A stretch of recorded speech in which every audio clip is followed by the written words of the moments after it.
पदाधिकारीगण, उपस्थित अधिकारी एवं कर्मचारी और मेरे कलीग, सभी को गुड इवनिंग। आज हम सभी इस मंच पर अपनी 4 सूत्री मांगों को लेकर एकत्रित हुए हैं और यदि हमारी मांग पूरी नहीं होगी तो शायद ये आंदोलन हमारा आगे भी चलेगा।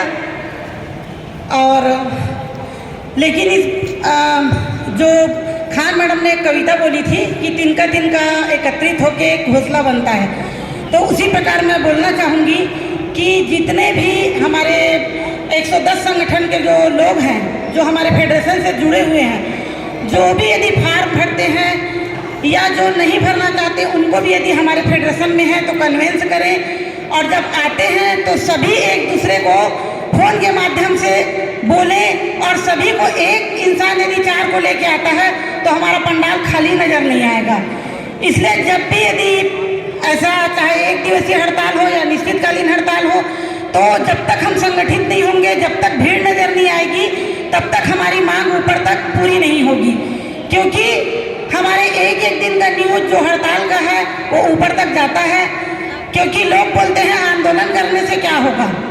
प्रेमचंद की एक कविता है कि लोग कहते हैं आंदोलन क्यों, जुलूस क्यों, हड़ताल क्यों, लेकिन जब तक हम हड़ताल नहीं करेंगे तो ये पता कैसे चलेगा कि हम जीवित हैं।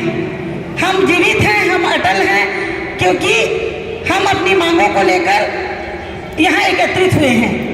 सरकार को हमको आज बताना पड़ रहा है। पहले टीए के लिए हमको कोई मांग करने का, हड़ताल करने की जरूरत नहीं पड़ती थी, लेकिन आज हमको सरकार को बताना पड़ रहा है कि हम जीवित हैं। और यदि हम जीवित हैं तो हमें एक अच्छा वेतनमान की ज़रूरत है, हमें अपनी अच्छी सम्मानजनक वेतनमान का ज़रूरत है। क्योंकि हमें अच्छी ज़िंदगी जीनी है तो हमें सरकार को बताना पड़ेगा कि हमें हमारा जो हक है वो हमें मिलना चाहिए। और जब तक बोलते हैं ना कि माँ को जब तक बच्चे को भूख नहीं लगेगी, वो चिल्लाएगा नहीं या रोएगा नहीं तो माँ को पता नहीं चलता है। उसी प्रकार शासन हमारी माँ है, हम कर्मचारी हैं। यदि हम जब तक चिल्ला कर आंदोलन के माध्यम से हम शासन तक अपनी मांगों को रखते हैं, ये हमारा एक जरिया है। आंदोलन हमारी कोई मतलब ये मजबूरी है। हम नहीं चाहते, यहाँ एक बैठा हुआ कर्मचारी नहीं चाहता कि हम आंदोलन करें, लेकिन ये हमारी मजबूरी हो जाती है कि शासन हमारी मांगों की ओर ध्यान नहीं देती, तो हमें आंदोलन के माध्यम से, जुलूस के माध्यम से अपनी मांगों को ऊपर तक पहुँचाना पड़ता है। इसीलिए सभी साथियों से निवेदन है कि जब भी हड़ताल हो तो सभी अपनी 100% उपस्थिति दर्ज करवाएं, ताकि हमारी मांगे जल्द से जल्द शासन तक पहुँचे। और उपस्थिति के माध्यम से ही शासन हमारी मांगों पर ध्यान देगा। इसलिए सभी से निवेदन कि सभी अपनी उपस्थिति दर्ज कराएं और अपनी मांगों के लिए हमेशा ऐसे ही एकजुट रहें और तिवारी भैया के साथ कंधे से कंधे मिलाकर खड़े रहें।